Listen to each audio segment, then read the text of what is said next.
तो ये आप देखिए एक बहुत अच्छा क्वेश्चन है। इसमें अपन को दिया गया है कि rocket is fire vertically from the ground, it moves upward with constant acceleration can move.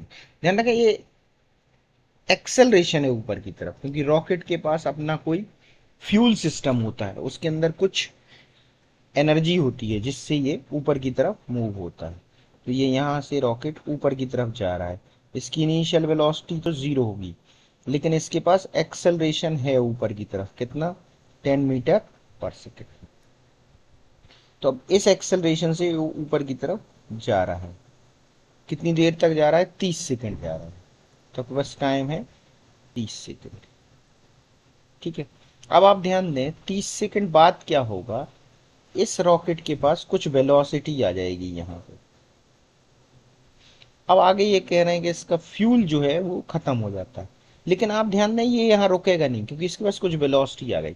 तो अब उस वेलोसिटी से ये ऊपर की तरफ जाएगा और ऊपर जाएगा, लेकिन अब इसका फ्यूल खत्म हो गया, तो ये ग्रेविटी के कारण कुछ हाइट चल के जो है रुकेगा। ठीक है, तो अब देखें, सबसे पहले इसकी इनिशियल वेलोसिटी जीरो है, लेकिन इसके पास एक्सेलरेशन है 10 मीटर पर सेकेंड।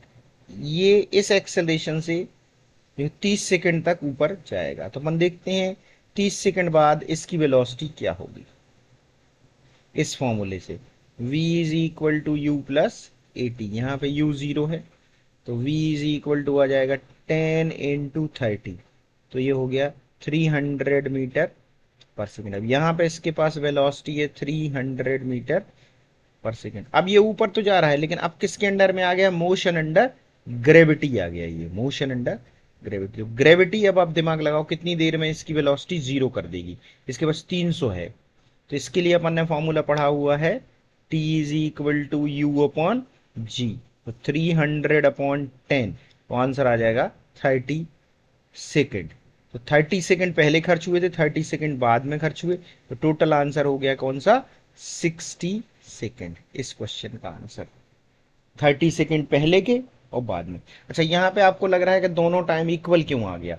एक्चुअल में दोनों टाइम इक्वल इसलिए आ गया है कि ये एक्सेलरेशन भी 10 था ना, जिसने वेलोसिटी बढ़ाई थी, और फिर घटाने वाला भी क्या है, 10, क्योंकि जी की वैल्यू अपन कितनी लेते हैं, 10। तो जितनी देर में इसकी वेलोसिटी बढ़ के 300 हुई, उतनी देर में घट के जीरो हुई, है ना, इसलिए ऐसा हो रहा है। ऐसा हर समय होगा ये जरूरी नहीं है। अगर रॉकेट का एक्सेलेरेशन कुछ और दिया हो तो आंसर बदल जाएगा। इसी में अपन और क्वेश्चन पे थोड़े डिस्कस कर लें। इसी में एक क्वेश्चन आता है कि इसकी मैक्सिमम हाइट कितनी होगी, है ना, इसको और अपन सॉल्व कर लेते हैं इसी क्वेश्चन में, सेम क्वेश्चन में मैक्सिमम हाइट कितनी होगी। तो देखिए यहां से इसको अपन ने ऊपर की तरफ थ्रो किया है, इनिशियल वेलोसिटी जीरो है, एक्सेलरेशन ऊपर की तरफ 10 मीटर पर सेकेंड है, ये 30 सेकेंड तक ऊपर जा रहा है।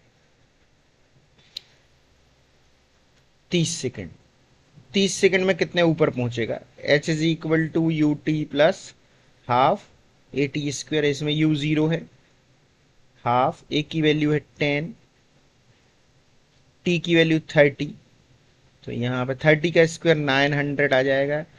तो ये आ जाएगा अपने पास 900 × 5, यानी 45 मीटर। अब यहाँ पे इसके बाद क्या होगा कि यहाँ पे इसका फ्यूल खत्म हो गया, लेकिन इसके पास वेलोसिटी फिर भी है, कितनी वेलोसिटी है अभी अपन ने कैलकुलेट की है, 300 मीटर पर सेकेंड। इस वेलोसिटी से अब ये ऊपर जाएगा अंडर द ग्रेविटी। तो जब तक इसकी वेलोसिटी जीरो नहीं हो जाएगी तब तक ऊपर जाता रहेगा। इसके लिए अपन ने फॉर्मूला क्या पढ़ा हुआ है, h is equal to u square upon 2g। तो यू स्क्वायर मतलब 300 × 300/2 × 10। इसको आप कैंसिल करेंगे तो ये 15, तो ये भी आ रहा है आपका 4500 मीटर। तो टोटल हाइट कितनी हो जाएगी,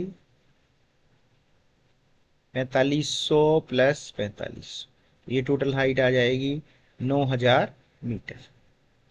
ठीक है, तो ऐसे इसमें से कोई भी क्वेश्चन पूछा जा सकता है। इसमें एक और तीसरा क्वेश्चन बन रहा है कि कितनी देर में ये जो रॉकेट है जमीन पर वापस आएगा लॉन्चिंग के बाद, है ना। तो आप इसकी जो है टोटल हाइट निकाल लिए आपने, इस टोटल हाइट से अब ये फ्री फॉल होगा, ऐसे गिरेगा। तो इस टोटल हाइट को आप टाइम में कन्वर्ट कर देना इस फॉर्मूले से, T is equal to √2h upon g. तो नीचे गिरने का टाइम आ जाएगा, ऊपर गिरने का टाइम अपन निकाल चुके हैं 60। तो आपका पूरे आंसर आ जाएगा। इतने टाइप के क्वेश्चन इसमें आ सकते हैं।